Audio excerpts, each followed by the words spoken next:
Previously nice condition. on Hunting with Tripler. The quest for Cutco has yielded results. Boom! That happens! $10 for this. Seriously? This, I don't get it. Can you believe that this thing is selling new for $75?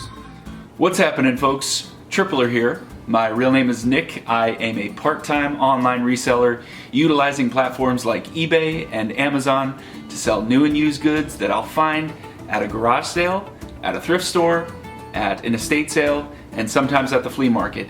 And I'm buying these items to flip them for a profit.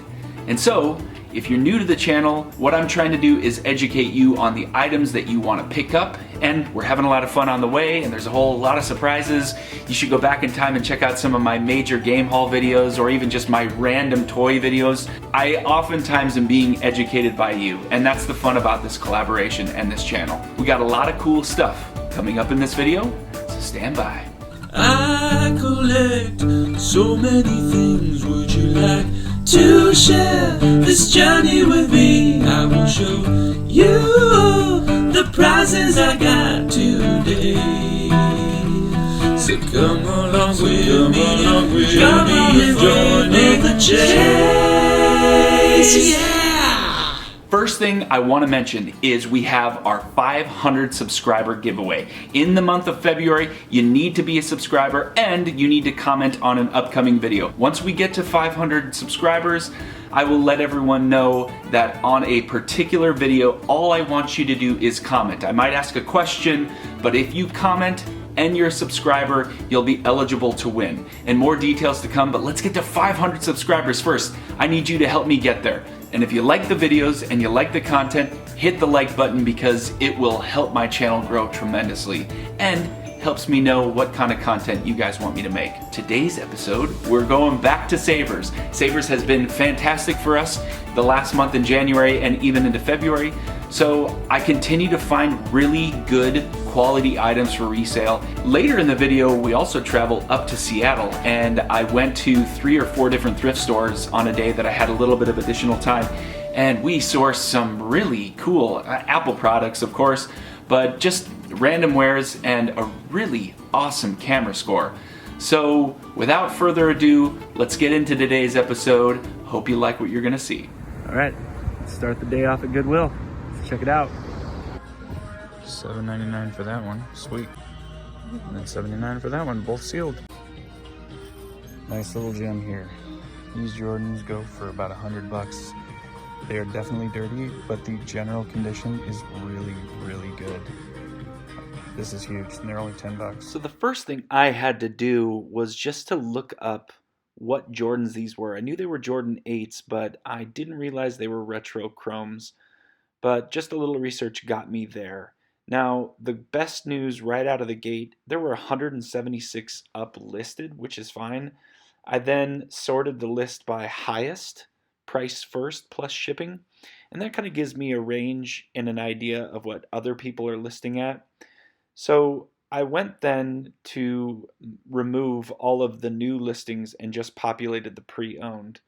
So again, lots of listings, 136. That's still a really good number, but more importantly, I need to see what the sold comps are going for. So I select sold listings, and there are 102, which tells me there's a lot of sales for this item, and there are a lot of listings. So this is a definite yes on the pickup, especially for the price I got them at.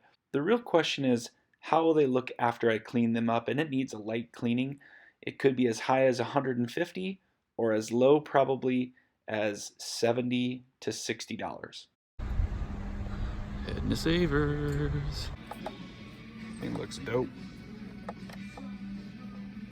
Look at that. 1950. This 3XL Timberland vest.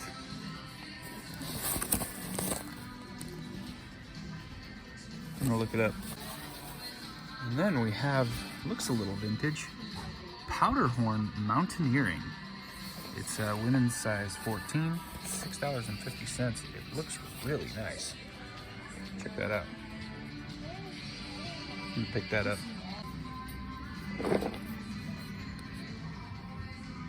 Yep. Okay, 15 bucks. Amazon's selling it for, I think, 75, and eBay has one comp up listed. No other sold listings. I think I'm gonna pass. So the starter deck looks pretty good. It's priced very reasonably. Let's see, $4, but it's missing the dice. So it's just the pages. Comps are $25, I'm assuming, with the dice. What do you think? Should I get it? I'm gonna think about it. $4 for these two guys. Yep. Always be on the lookout for these. For $3, this thing is gonna sell for 15, and it's first class shipping. Sells right away usually. But yeah, 7 UTI for $3. If anyone has any idea what this is, it's worth pretty good money. I'm taking it. Well, it turns out they had 2 of them. So the first one was listed at $59.99 and the second one was for $24.99. I got them both for $24.99. There's 860 listings. Now that is a really healthy number. That's a lot of listings, but you're not seeing that many listings unless you're also seeing a lot of sales. So what I've done is I've then gone to sold listings, and it's over 1,300. I mean, that's a huge number. That means it's multiple items sold per day. And the cool thing is that I'm seeing a lot of parts. Now, what's unique about this particular Showtime rotisserie is that both of them had a lot of the parts. The simplest thing for me to do is to remove all of the parts and start selling them off individually. And it might maximize my profit. I could lot up just the parts and sell them as is, but you can also see that a working Showtime rotisserie is selling for well over $100, and even that one that you just saw had shipping of over $75. So it means that a used Showtime rotisserie is selling between $135 to $185 on average, and even some of the parts are going between $50 to $25. So I feel very confident that I could sell the entire unit and get a very good price. Or I sell them by parts. And then likely what I'll do is take the remaining oven itself and sell it locally. It's selling all the time. You can see there's lots of listings up here. And what that does is it minimizes my shipping and it maximizes my profit. So this thing is freaking amazing. Price isn't terrible, but look at that. Power switch, or the power receiver is broken, and I have no idea how to fix that. So that's a no.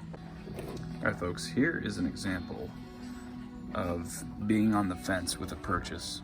And I'm going to talk you through what's going to happen here. So I'll buy this for $5 and I'll sell it for $23. Now, because the shipping weight is plus 2 pounds, that means at a minimum I'm spending $10 on shipping, and fees will be about $3. So $13, $18 to $20 cost. That's with the cost of goods to sell it for $23. That's a no. All right, here's a pretty nice Sony Vaio. It's not priced pretty high. I mean, it's $20. I looked up comps on that, and there just isn't much there. So this is one I'm gonna research a little bit more before I make a decision, but there's no power cord, which is a big turnoff. So chances are slim I'll buy this.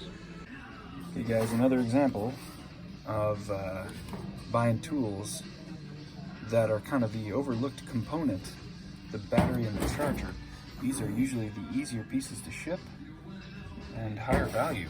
So this combined here is worth about $45-50, and they want $5. That's a yes. This looks dope. I don't know what that zapper is, but Wii controller, nunchuck, and wheel for $8 plus this random NES gun. Sure. Okay, the good and the bad of this. The bad, Mario Kart's not there. Mario Party 9's not there. The rest of them are. The question is, should I pay to grab the cases? I don't know. Well, that was really successful.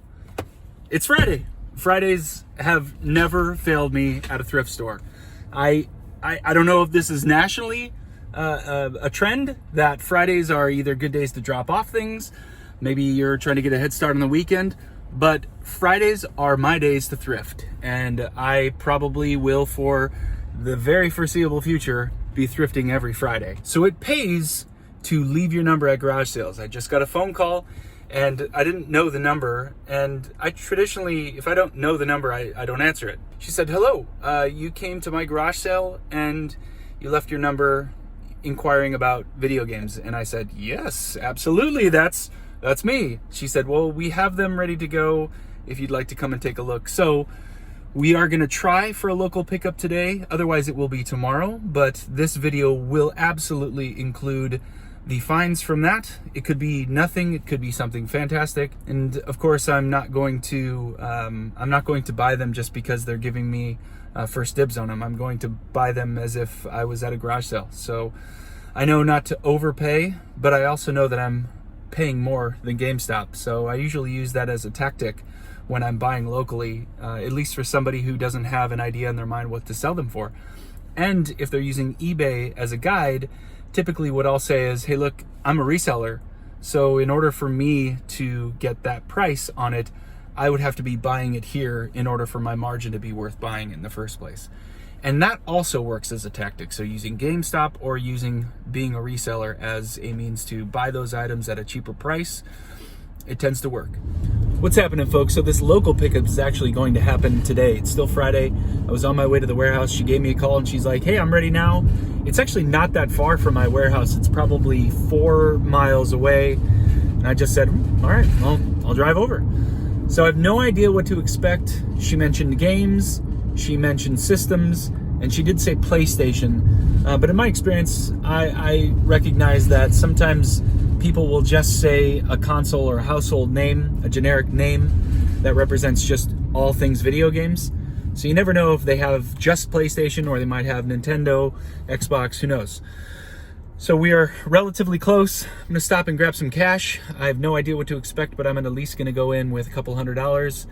And then cross our fingers, I will try to get some footage. Let's see what we get. I will make sure no humans are in the... Or the wallet. Okay, guys. So, I paid $200.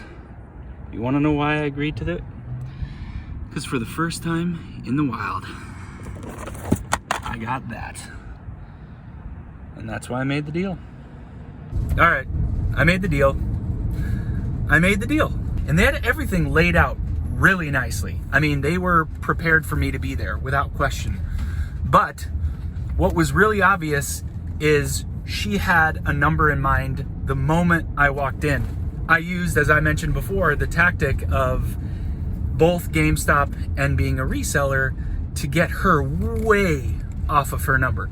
She started with $500. I offered $150 for everything. And how I did that is I said, look, I'm essentially giving you $50 or $30 a piece for 5 systems, and you're throwing in the games.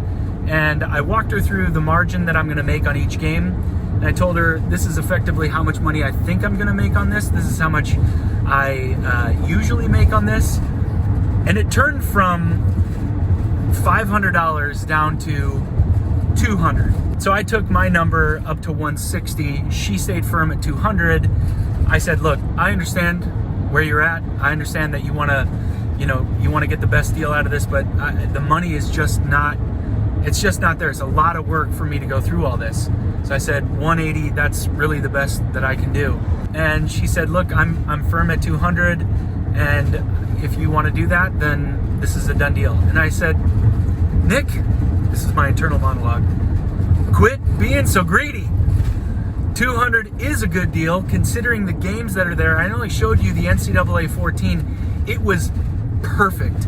It had the manual, The game there wasn't even a scratch, nothing. It's perfect.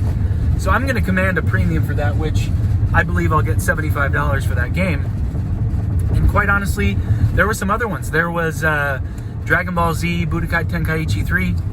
I mean, there just were enough really solid titles in there to know it was well worth it. But you know, I did my best to negotiate down. I got a quick shot of what I was grabbing, and then after that, they helped me pack it up here in the car, heading to the warehouse. Now I've got to take the time to get all that processed and listed and then shipped and then get my money back. Some of you may not want to wait that long. I'm willing to do that. All right, so here's a quick setup as we get into the Seattle footage. I went up to Seattle because I had something for work going on. And as I was there, yes, I had a little bit of time to go thrifting, but what was so unique is there are just massive thrift stores there, just the size that I would never have expected, much larger than the thrift stores that I'm used to in Southern California. But I think the quality of items was just very similar to what I've seen in many other thrift stores. But this is just no exception. Really good quality items, and I think you guys will like it. So take a look at that footage. 20% off if you like there. Heck yeah, I will use it. Once again. All right, guys, a couple notable purchases here. So I bought these Loa boots for $30. So I paid up for these, but these range anywhere from $85 to over $200. They will clean up really well. They are just a bit dirty, just muddy. And once cleaned up, I think, I just have a feeling that this is gonna go in my favor here. Now this, check that price tag of $130, and take a look at this. Now I bought one of these lots before at a Savers, and I spent $115, $110. This is a beautiful camera. This is a Canon AE1. Now what's so special about this is the ridiculous amount of accessories and lenses. I mean, I will easily get over 200 for this. And depending upon the value of those lenses, this could be a big score. We'll try to check this out in further detail, but I was happy to pay $130 for this. Let's go to the outlet.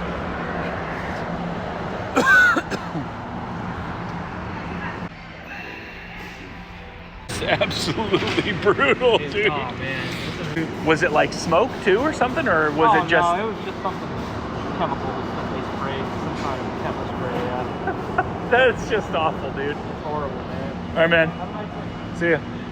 So the place got bear maced. Someone set off a bear mace bomb in the back.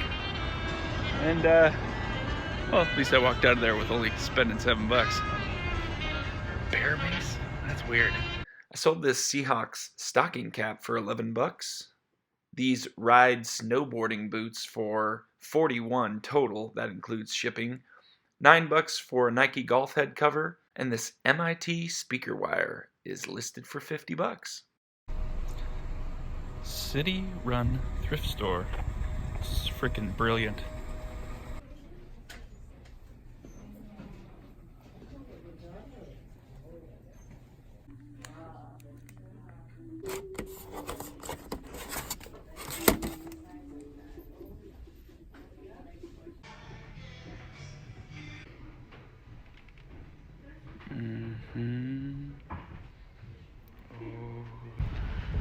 All right, let's do it goodwill.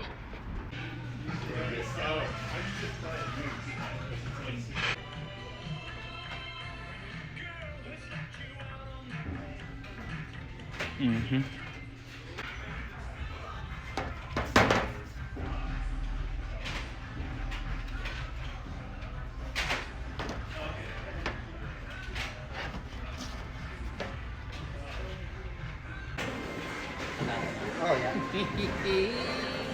I gotta find the charger for this system. It goes for like $70 online, but it might be a tall ask. We'll see.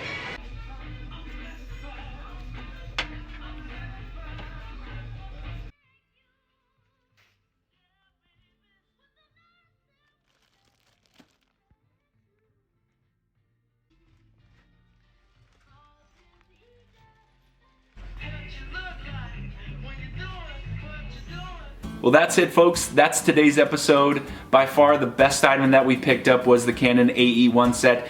I had, I believe, 3 lenses that were in there, and those 3 lenses alone were selling for over $400. So with the Canon AE1 and some of the additional accessories, I was selling it for a bargain. And I sold it locally for $400, and it sold probably within the first 2 hours of it being listed. So a great, great score. And in general, the thrifting that I've had at Savers, a few stops at Goodwill, a lot of high quality items.